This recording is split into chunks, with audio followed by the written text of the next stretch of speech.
What's up, boys? You're back with another video, man. Thanks for the support on the last one. I appreciate it.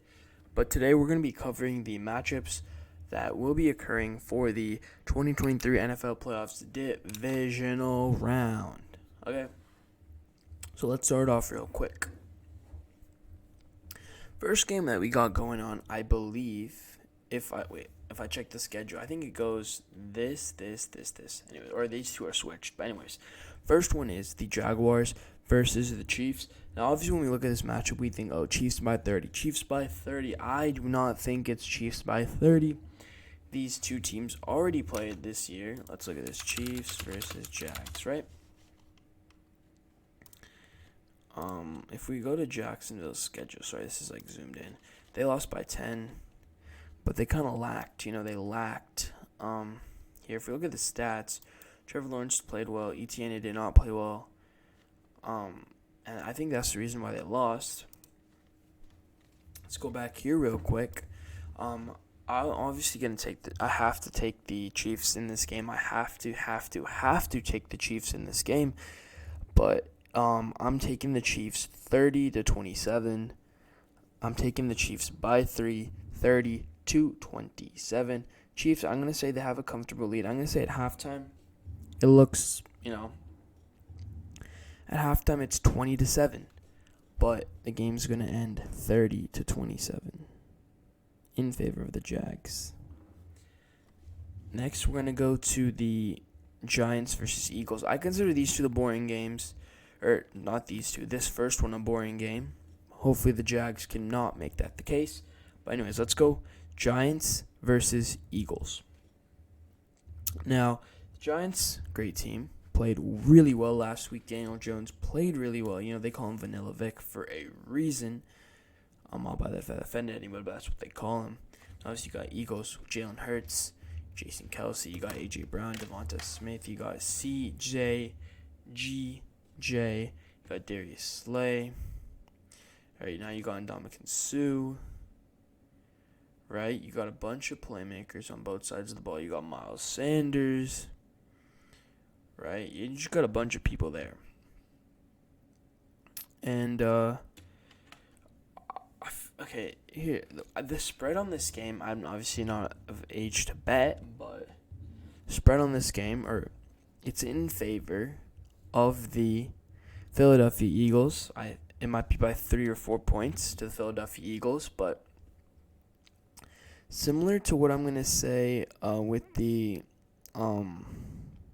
Jaguars game, people are expecting this to be a blowout, man, and I don't think so. I truly see a scenario where the Giants really take this game. The Eagles' defense is not able to stop Daniel Jones' short, quick passing, his scrambling, Saquon Barkley's running, and,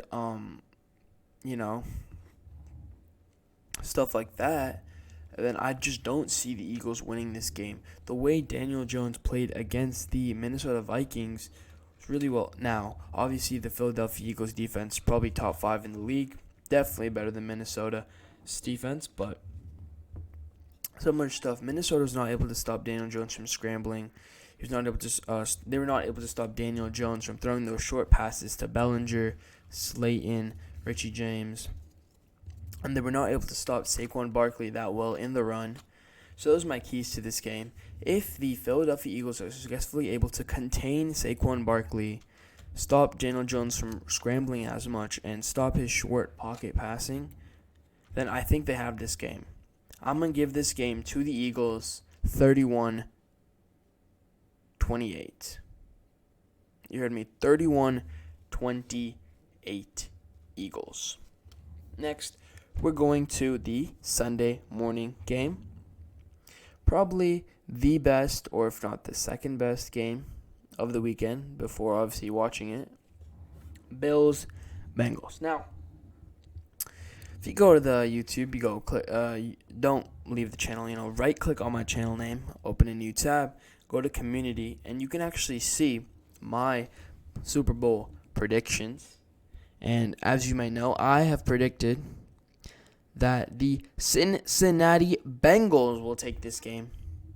I predict that the Cincinnati Bengals take this game from the Buffalo Bills and advance to the NFC Championship game against the Chiefs. Now, I'm going to throw up a little stat line right here. Tell me if you feel like it or not. Joe Burrow. Joe E. Burrow. Okay. 415 yards. 3 touchdowns. 1 interception. Josh Allen. 385 passing yards. 4 touchdowns. 3 running. 1 passing. 2 interceptions. Final score of this game, 38-35. Yeah, I'm taking this by 3 as well. Okay, this one. First game, I said Chiefs 30, Jacksonville 27. Second game, I said Eagles 31.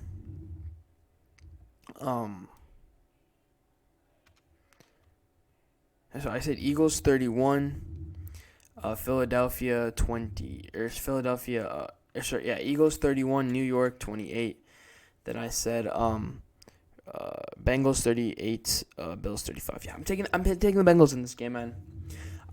The Bills defense was dominant, but they unfortunately could not contain Skylar Thompson last week, almost losing, by the way. Cleaned up that game, did not throw that pick late, which put them on their own 40 or 30 yard line to, I think, Elam or whatever that guy's name is. It would have been a very different game. Maybe the Dolphins could have won by some sheer luck. But anyways, dude, the Bengals have probably the best receiving core in the league, man. They have Hayden Hurst, they have T. Higgins, they have Tyler Boyd, they have Jamar Chase, the good running backs. They have Joe Mixon, Samaje Perine, pretty good running backs, and obviously they have Joe Burrow. So yeah, man, I really think that the Bengals take this game 38-35. Obviously, my Super Bowl matchup is the Bengals versus the Niners, with the Niners taking it. Obviously, I'm a Niners fan, but that's my matchup, Bengals for Niners. Anyways, we go to the night game, Sunday night game. If you're on the West Coast, it's not night. If you're on the East Coast, I guess it's night. It's 6 o'clock on the East. I think it's on 3 on the West. Maybe it's 3:30 and 6:30. Who knows? But anyways, this game, very interesting. Okay, I'm going to lay out my key points right here. I'm going to do rankings like I did, all right? So, oh my God. Okay. Quarterback, I'm giving it to Dak Prescott right now. Okay, Brock Purdy's playing better, but Dak Prescott's actually, no, I cannot give it to Dak Prescott. I definitely cannot give it to Dak Prescott. That Buccaneers defense is weak, man. The Niners beat them 35-7 with not scoring or not playing the full fourth quarter. All right? The Cowboys did a similar thing. I think they won 41-14. Similar type of thing, but, obviously a little bit different, but that's fine. Quarterback, I'm going to say it's a tie, man. Purdy's playing really well. He had 4 touchdowns last game, 300-something passing yards. You can say yak. Okay, yak. Look at Dak's passing yards, okay? Several times in that game, he throws it to Dalton Schultz or Ferguson, or CeeDee Lamb, Michael Gallup, Tony Pollard, T.Y. Hilton, right? And they go run 5-6 yards after getting the catch, and that adds up. Obviously, Brock Purdy's more because he has Deebo Samuel who can run more. He has Christian McCaffrey.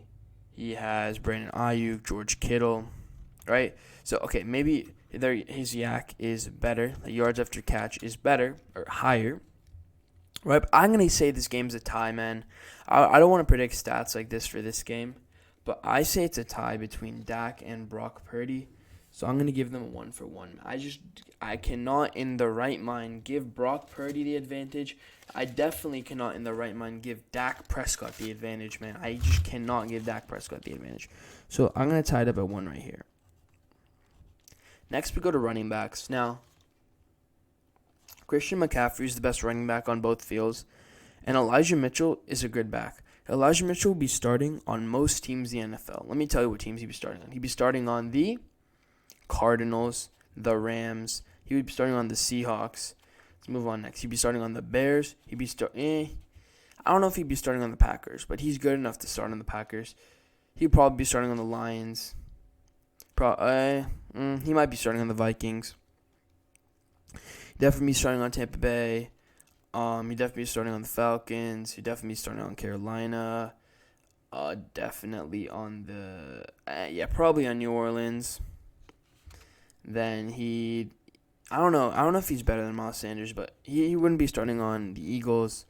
He would not be starting on the Cowboys. He would not be starting on the Giants, but he would be starting on the Commanders. Sorry, my bad if that offended you. Anyways, Commanders. Anyways, my point is that Elijah Mitchell is a running back 1, RB1 on many teams in the NFL, maybe even half the teams in the NFL. Right? For that, so is Tony Pollard, and I don't know about Zeke, but so is Tony Pollard. But Christian McCaffrey is so good at running, at pass catching. I don't care what Skip Bayless says. That guy's an idiot. You hear me right now, Skip Bayless? You are an idiot. I do not care who wins this weekend. You are an idiot, bro. You are an idiot, man. Okay. Christian McCaffrey's better back, man. No matter what happens, Christian McCaffrey's the better back. Elijah Mitchell's a close second. Elijah Mitchell's probably better than Zeke right now. All right, I'm giving the backfield to the 49ers. Okay? Now let's go to wide receivers. Wide receivers, I have to give it to the 49ers. Man. CeeDee Lamb, best receiver there. CeeDee Lamb, Michael Gallup, T.Y. Hilton. Noah Brown, maybe. You add those two together. You add those three, add those four. This is what I give you. I give you Deebo Samuel, Brandon Ayuk, Juwan Jennings. Three really good receivers. Then I give you Ray McLeod. Really fast, really good. Everyone there, yards after catch. Okay? Now, I could say that CeeDee Lamb is the best wide receiver there, man. I could say he's the best wide receiver. Ayuk is not that far. Off. Okay, and then Deebo is definitely better than Gallup and everyone else. There, I'm going to give that to the Niners. So it's currently Niners 3, Cowboys 1. Tight end, Kittle. It's obvious Kittle is better than Dalton Schultz. Better at catching, better at running, better at blocking. Dalton Schultz is still pretty good, though. He's pretty good. He's probably top 5 this year. But I have to give it to Kittle, man. Kittle is playing elite. Next, good offensive line. The offensive line, Cowboys a little banged up. Played pretty well last game, though. Didn't allow that many sacks. 70 pressures. Did not have that many mistakes. Similar to the Niners, did not have that many mistakes. I'm going to give them a tie right here. Niners have a dominant offensive line, but after what I saw last night from Dallas' offensive line, I think it'll be a good matchup. Next, let's go to the defensive end. Now, Niners have the best defense, man. The Niners have the best defense, but I'm not going to just say defense. Okay, I'm going to split it up. I'm going to go, by 3 categories. I'm going to go linebackers. I'm going to go, the D linemen, the people that line up, and I'm going to go corners and safeties. Okay? D linemen, Niners, easily. Nick Bosa, Eric Armstead, Javon Kinlaw. Maybe, I don't even know. Anyways, Drake Jackson, Charles Omenihu. There's many that did it. Okay, that fumble last game. Whew, great play. Anyways, so I'm going to do, man, I'm giving the D-line to the Niners. Now, linebackers. Micah Parsons, best linebacker there, but Fred Warner and Dre Greenlaw, both arguably Pro Bowlers, man. Both arguably Pro Bowlers. That's that right now. I'm going to give that to the Niners, okay? Van Der Esch, Micah Parsons are not better than Dre Greenlaw and Fred Warner, although Micah Parsons might be the best, Fred Warner, Dre Greenlaw, much better. Corners, I'm giving this to the Cowboys. All right, Cowboys. I'm going to give you corners. I'm also going to give you safeties, man. I haven't really watched a lot about each team's safeties. I just know that, Cowboys have elite corners, elite safeties. Maybe they have some injuries right now. Maybe they won't come back next game. But they did a pretty good job of guarding the Bucs. Although Niners did a better job, I'm going to give it to the Cowboys. So at the end of the day, Niners, I have you with 7. I have you with 7. I have the Cowboys with 4. This does not mean the Niners will win, though. Even though I'm predicting the Niners will win, this does not mean the Niners will win. All right, last week, obviously, how many games were there? 1, 2, 3, 4, 5. There were 6 games, right? Yeah, there's 6 games. Those 6 games, I was 5-1. All right, I predicted the Jags, predicted the Bills, Predicted the Bengals, predicted the Giants, predicted the Niners, and did not predict the Cowboys. But anyways, I'm going Niners. Niners 41, Cowboys 24. 41-24. Put it up on the screen. All right, here's what I said. First game, I went 30-27 Chiefs. Second game, I went 31-28 Eagles. Third game, 38-35 Bengals. Fourth game, 41-24 Niners. Ring it up. All right, let me know how I did this week. Comment down below your predictions for this week and if you think I got anything wrong. At the end of the day, man, it's the NFL. Unexpected things happen, like a 27-point comeback last week. Who knows what can happen? But I'm taking Chiefs, Bengals, Eagles, Niners. Make sure you like and subscribe if you're brand new to the channel. Go check out the Twitch, link in description. At the end of the day, it's me, Drew. Boys. Peace.